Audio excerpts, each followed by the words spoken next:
Addressed this issue as I welcome you back to the Steve Malzberg Show. We've addressed this issue many times with feminists and with people like Christina Hoff Sommers, who wrote the book Who Stole Feminism, talking about both sides of the feminist issue. And, you know, I am of the opinion that society is very different than it was when I was growing up, and I don't think that it's necessarily for the better. Now, you could call me whatever names you want, or you could call our next guest those same names, or worse, if you like, because he's probably used to it by now after saying what he said, which, you know, you judge for yourself. We welcome in Gavin McInnes. He is the co-founder of Vice, which he is no longer at that publication, left it several years ago. But welcome anyway, Gavin. How are you, sir?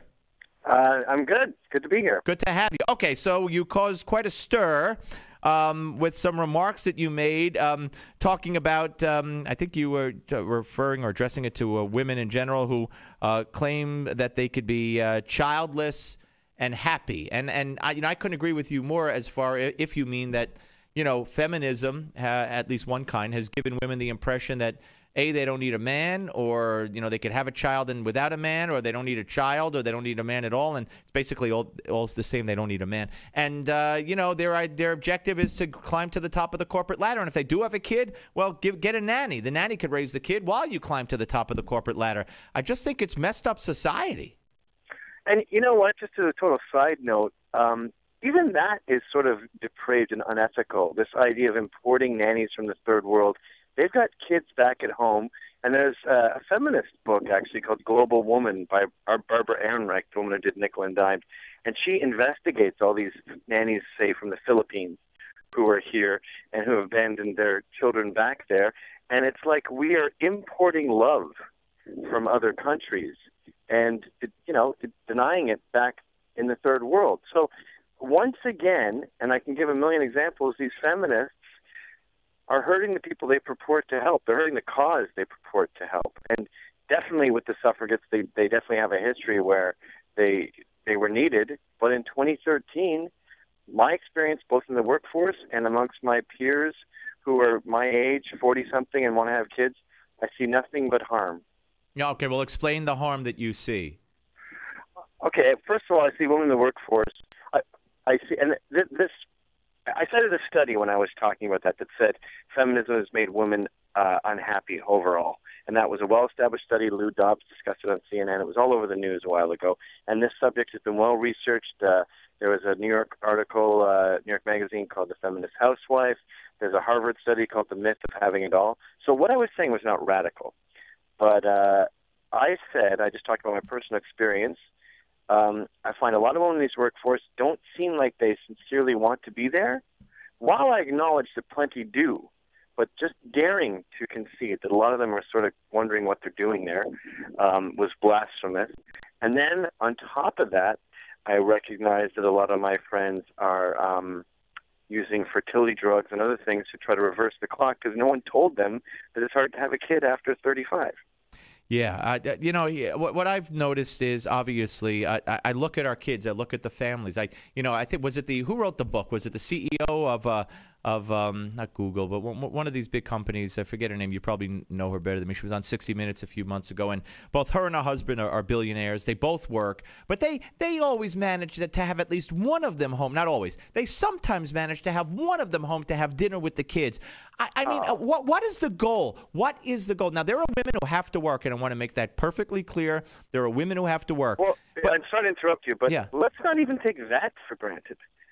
There are women who have to work. Like but you're being benevolent to the working class, so it's a fashionable thing. But I've been, embroiled in this debate now for the past 7 days since daring to spout those hate facts. Yeah. But even that, I don't want to take anything for granted in a debate. And I'm thinking about my childhood, which was definitely middle class.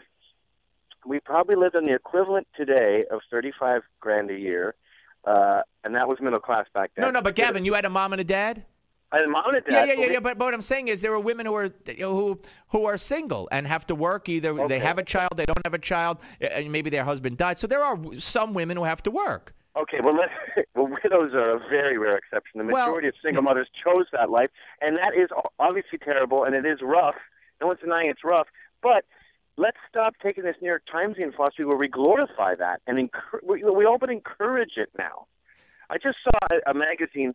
It was, I think it was a Time supplement, and it was all about these unorthodox families. And it was these couples that have adopted kids with Down syndrome, and one of them had adopted an 18-year-old black kid from the ghetto who had just got out of jail, and all these heroes, basically. And then there was a single mom who inseminated herself to have twins. And you think, no. You don't belong in that group. Right. You're not a hero. Right. No, you're absolutely right. We're talking to Gavin McInnes, a Canadian writer, musician, comedian, and co-founder of Vice here on the Steve Malzberg Show. But you take it further, and this is what you talk about how, and I don't necessarily agree with everything you said, either in what you wrote about or said and what you've said now, but I do agree. I'm not running away from you, but I do agree with the premise and the concept, and also this. We're feminizing our little boys. You can't play tag in school here in this country. You can't play dodgeball because someone might get hurt. You can't win in a game in a Little League because somebody's feelings will get hurt. They're trying to feminize boys. Anything that's considered macho or masculine from a young age, they're told don't do it. And you talk about that as well. Well, that's the beauty of the libertarian, the conservative, the Republican mindset is it says, I think I know what's best for everybody, but I'm not going to impose it on anyone because I could be wrong.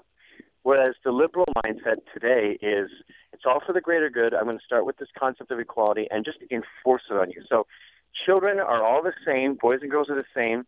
So if a boy doesn't want to be a princess, I'm going to stick a princess dress on him. And if he points his finger like a gun, I'm going to expel him. Right, suspend him from school. Listen, we're up against a hard break. Gavin, I hope you'll come back, sir. Interesting conversation. I'd love to. All right, thank you very much. Gavin McInnes, ladies and gentlemen, here on the Steve Malzberg Show. It is interesting. Very interesting. You have the guts to speak out, and, you get tabbed as something wrong with you, or worse, a hater, as he said. And, I think there are women who have to work, but I think there are women who make, in my view, you can't have it all. You can't be a good mother and work all day by choice, so you can have the third car or the bigger house and have the nanny raise the kid, and then, and then think that you're the best mother in the world. It doesn't work. The poor kid. Steve Malzberg Show, Newsmax TV and radio.